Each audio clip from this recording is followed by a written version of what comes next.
Oke, Assalamualaikum warahmatullahi wabarakatuh. Perkenalkan, nama saya Rivaldi Hafiz dengan nomor NIM 411 211 216 dengan mata kuliah pengenalan Big Data, dan dosen pengampu saya yaitu Ibu Neti Nurda Eskom NT PhD. Di sini saya akan menjawab soal UAS pengenalan Big Data saya, yaitu di sini soal pertama yaitu case study mengenai sebuah universitas ya yang ingin melakukan analisis untuk meningkatkan kualitas pengajaran dan kebersihan mahasiswa berdasarkan data yang tersedia. Data yang tersedia mencakup informasi tentang prestasi akademik mahasiswa, IPK, kehadiran kuliah, partisipasi dalam organisasi mahasiswa, pemilihan mata kuliah dan latar belakang demografis mahasiswa seperti jenis kelamin, jurusan, dan status ekonomi. Sebagai seorang analisis data, kamu akan melakukan exploratory data analysis atau EDA untuk menggali pola, tren, dan faktor-faktor yang mempengaruhi keberhasilan akademik mahasiswa. Oke, langsung aja ya. Yang pertama yaitu pengenalan data, hasil data. Apa langkah pertama yang akan kamu ambil untuk memahami struktur yang tersedia? Jelaskan dalam bahasa tipe data dan memastikan tidak ada nomor data. Oke, untuk jawaban yang pertama, yang 1A, langkah pertama yang pemeriksaan tipe datanya langkah pertama yaitu pemeriksaan tipe datanya dimulai dengan mengimport dataset ke dalam tools seperti Python atau Excel. Setelah itu, atur setiap tipe datanya di setiap kolom, apakah ada yang tidak sesuai, dan lakukan validasi data serta seperti entry ganda ya. Di Excel, gunakan data validation untuk menyorot nilai yang aneh, dan untuk menghandle data yang hilang cukup gunakan function if, isna, dan if error. Pertanyaan 1B, bagaimana menjamin keamanan privasi data mahasiswa? Ya, jadi untuk privasi keamanan dan data mahasiswa bisa di-anonymize, yaitu bisa disamarkan ya datanya, kayak disamarkan ataupun dihapus data sensitif seperti NIM dan nama. Atau juga bisa pakai fitur password protection di Excel agar tidak ada pihak tidak berwenang yang bisa akses filenya. Untuk eh, 1C, data mungkin memiliki nilai yang hal yang langka. Bagaimana menurutmu dalam menangani nilai yang hilang dataset? Nilai yang hilang atau kosong bisa diisi pakai rata-rata atau median jika datanya numerik. Sedangkan kalau kategori bisa memakai modus. Untuk 1D, dataset apa saja yang harus dibuat? Untuk dataset input itu adalah ada 4, yaitu prestasi akademik, yaitu terkait IPK dan matkul. Dataset kedua, kehadiran, yaitu terkait data kehadiran setiap matkul. Ketiga, partisipasi organisasi terkait aktivitas mahasiswa di organisasi. Keempat, yaitu demografi terkait info jenis kelamin, jurusan, dan status ekonomi. Oke, untuk yang kedua, tools apa yang digunakan untuk melakukan proses pemeriksaan data dan lain-lain. Untuk tools yang digunakan adalah Excel untuk melakukan proses pemeriksaan data.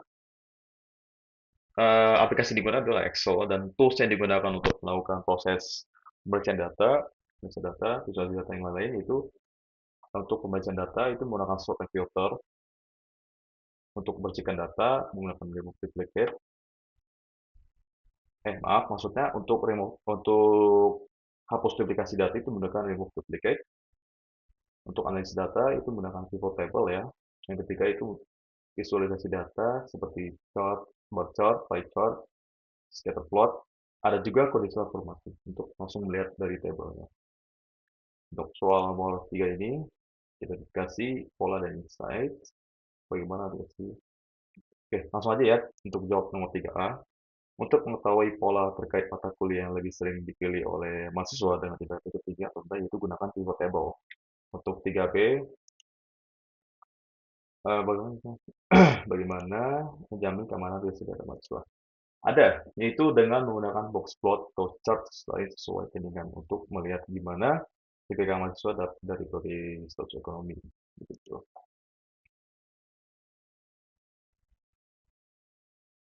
Nah, 3C itu apa faktor lain yang dapat mempengaruhi prestasi akademik mahasiswa yang mungkin terlihat melalui EDI.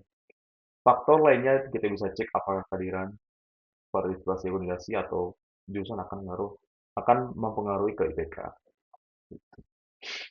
Oke, untuk soal nomor satu bagian 4, visualisasi data, langsung aja ya. Yang pertama itu buat distribusi keadilan dengan histogram. Yang kedua itu buat scatter plot untuk melihat hubungannya dengan keadilan sama IPK. Kelima, soal nomor 5, satu bagian 5, pengambilan keputusan dan rekomendasi.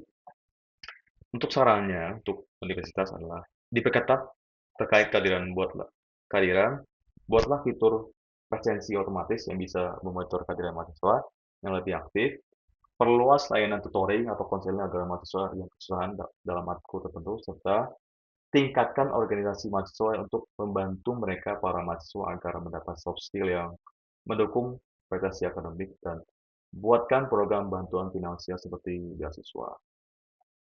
Oke, kita lanjut soal nomor 2.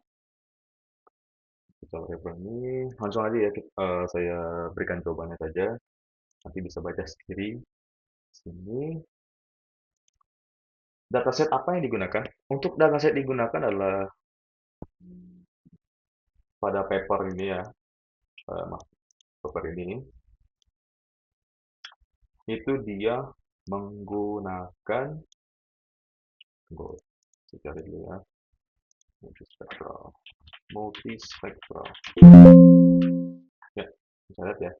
Di sini dia menggunakan multispectral satellite remote sensing dataset dari Landsat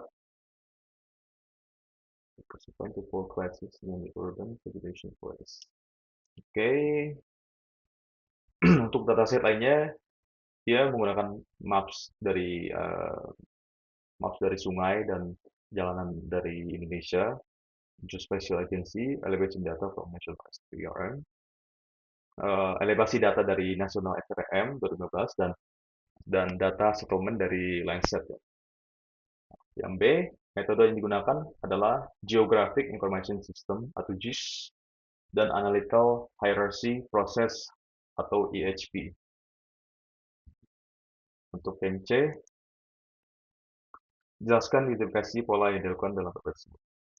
Untuk pola yang dilakukan adalah analisis deteksi perubahan, identifikasi tren perubahan penggunaan lahan atau penutupan lahan LULC dari tahun 2003 hingga 2018 dengan penurunan area hutan dan peningkatan area perkotaan, zona hutan seperti Tourism Recreation Forest atau TRF, Comfortable Protection Forest (CPF), Permanent Production Forest (PPF), dan Limited Production Forest (LPF) mengalami penurunan signifikan dalam tujuan hutan. Penelitian ini meneliti pola deforestasi dan konversi lahan yang dipicu oleh urbanisasi dan pertanian. Jadi singkatnya, identifikasi pola dalam paper tersebut adalah mengamati penurunan area hutan dan peningkatan area perkotaan dari tahun 2003 dan 2018 dengan fokus pada pola deforestasi dan konversi lahan akibat urbanisasi dan pertanian. Oke, yang D itu apa hasil dari analisa data tersebut? Untuk hasilnya itu menunjukkan bahwa terdapat penurunan area hutan di berbagai zona, dengan penurunan paling signifikan di zona LPF yang berkurang hingga 72%.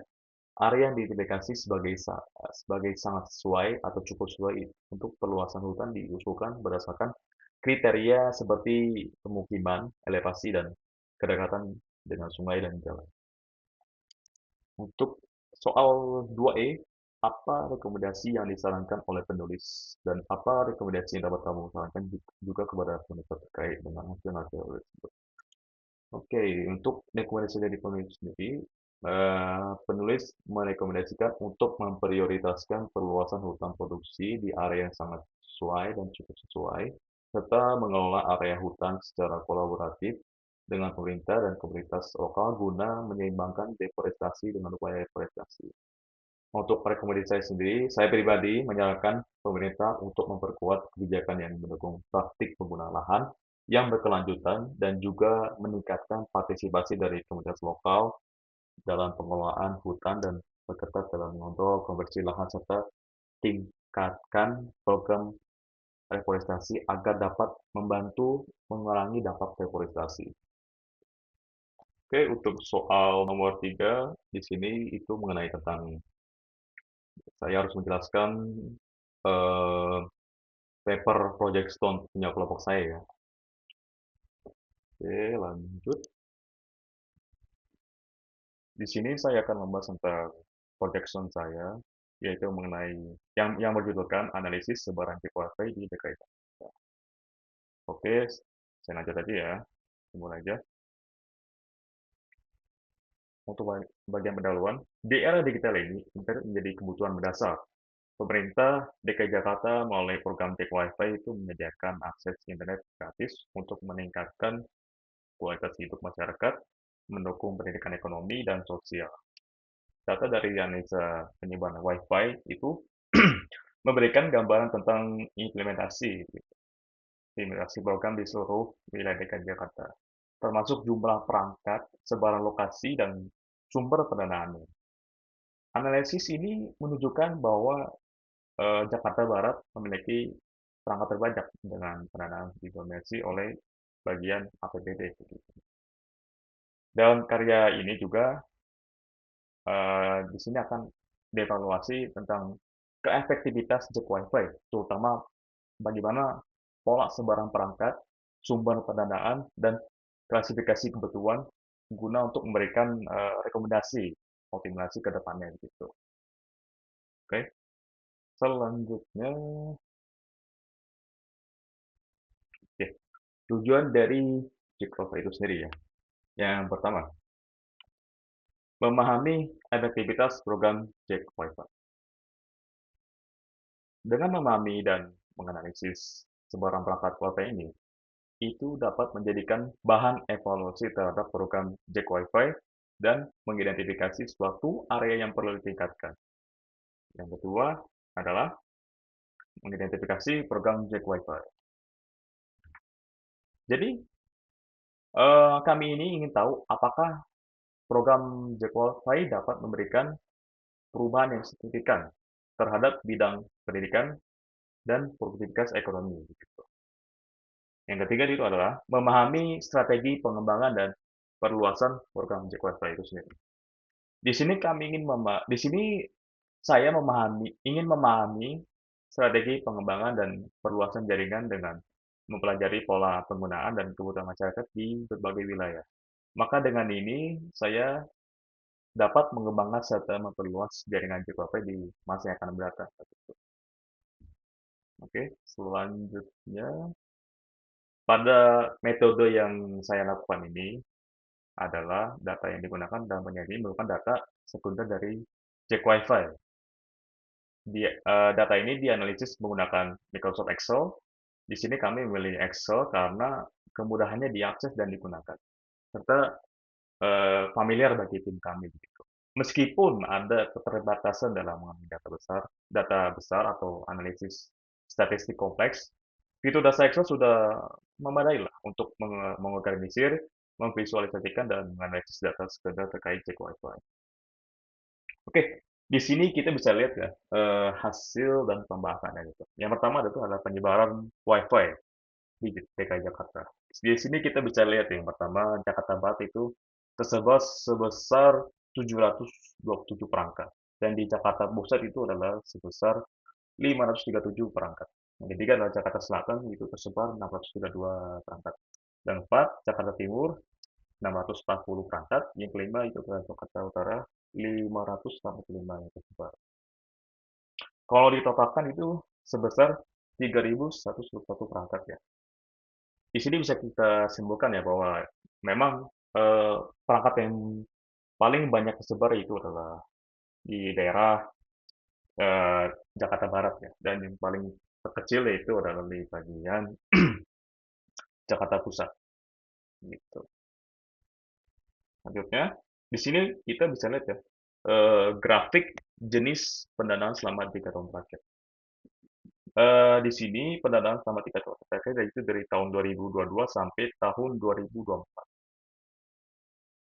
Di sini 2022 itu terdapat penyebaran pendanaan ya dari tahun 2022 di tahun 2022 ini itu cuma ada dua jenis pendanaan, yaitu APBD dan CSR. Pada 2022 ini yang paling terbanyak yaitu pada Jakarta Barat dengan perangkat tersebar dengan perangkat pendanaan terbanyak yaitu sebanyak 197, dan pada bagian APBD yang terkecil yaitu pada eh, daerah Jakarta Pusat sebesar 521, dan untuk CSR sendiri bisa kita lihat ya sedikit sekali, yaitu memang rata-rata di bawah 40 ya, dan yang paling terbanyak itu cuma di daerah Jakarta Timur, dan yang terkecil itu di daerah Jakarta Utara. Pada tahun 2023 kita lihat sini ada penambahan ini ya pendanaan itu dari non APBD. Di sini bisa kita lihat bahwasanya di kategori non APBD ini mendominasi ya daripada kategori lainnya gitu APBD dan CSR, yang dimana non APBD ini memiliki terbanyak di daerah Jakarta Barat itu sebesar 501, dan yang terkecil itu di daerah Jakarta Pusat itu sebesar 365 ya. Dan untuk bagian APBD yang sendiri terbilang sedikit ya dibandingkan dengan non APBD. Selanjutnya itu status pendanaan tahun 2024.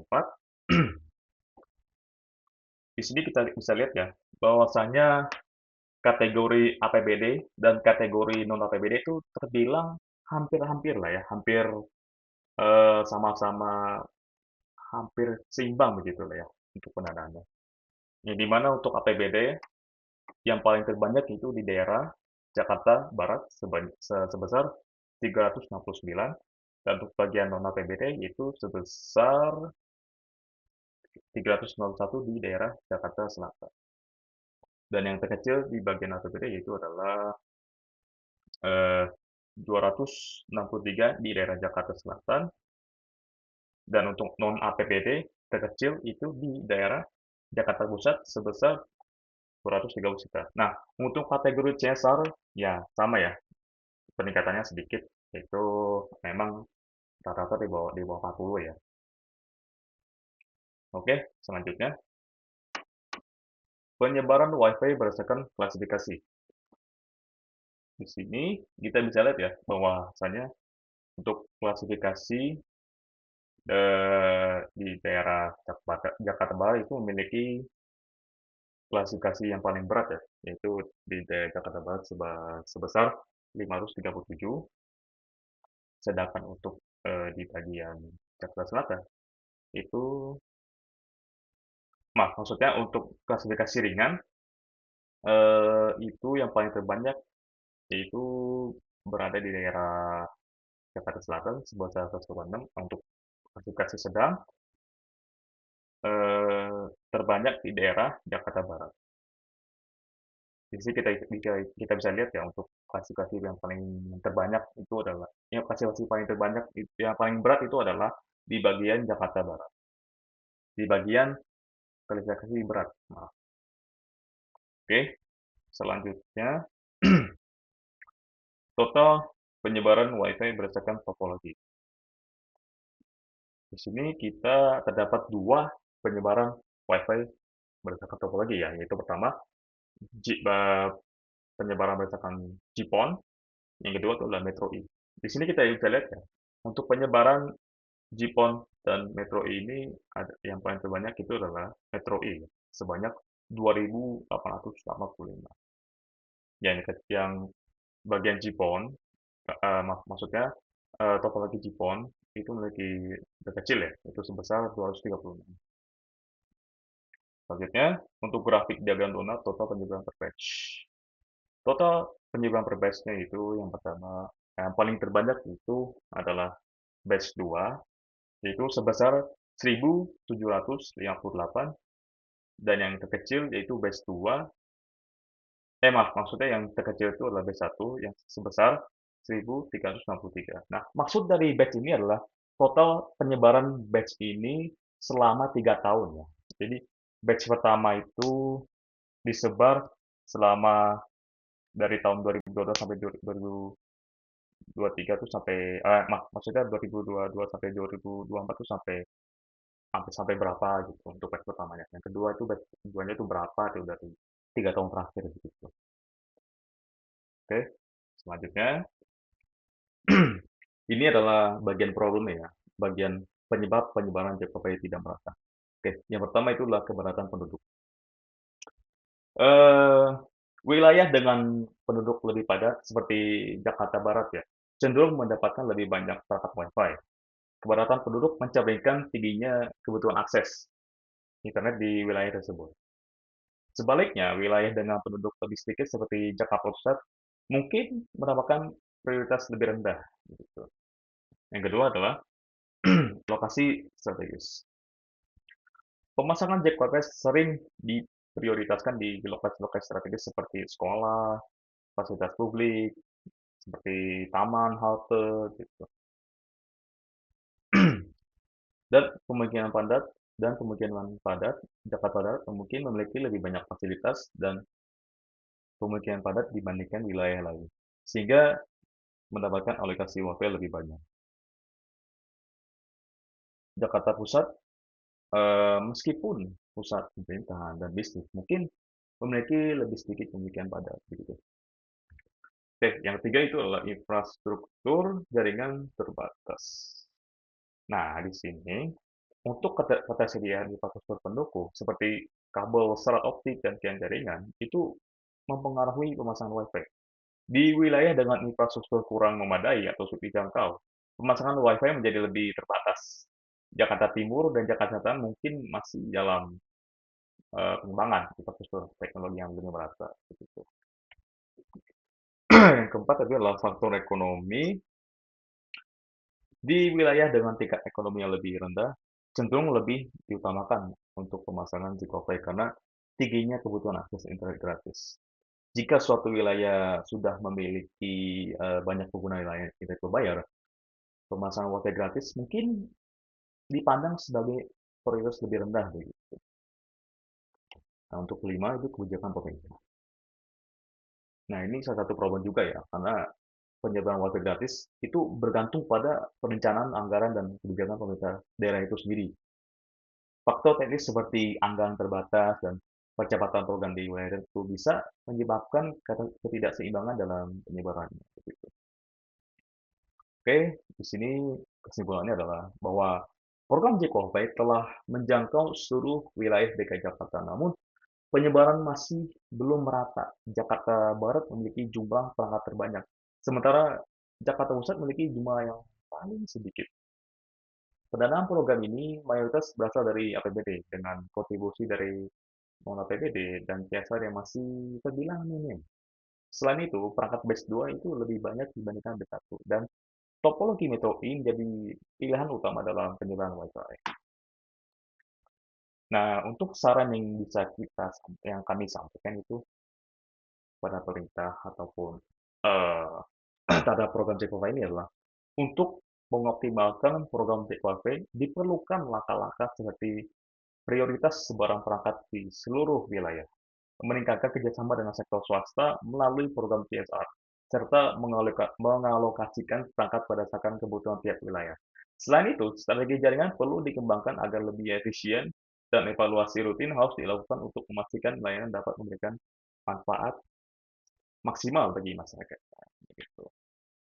Oke, sekian. Terima kasih. Kurang lebihnya mohon maaf. Wassalamualaikum warahmatullahi wabarakatuh.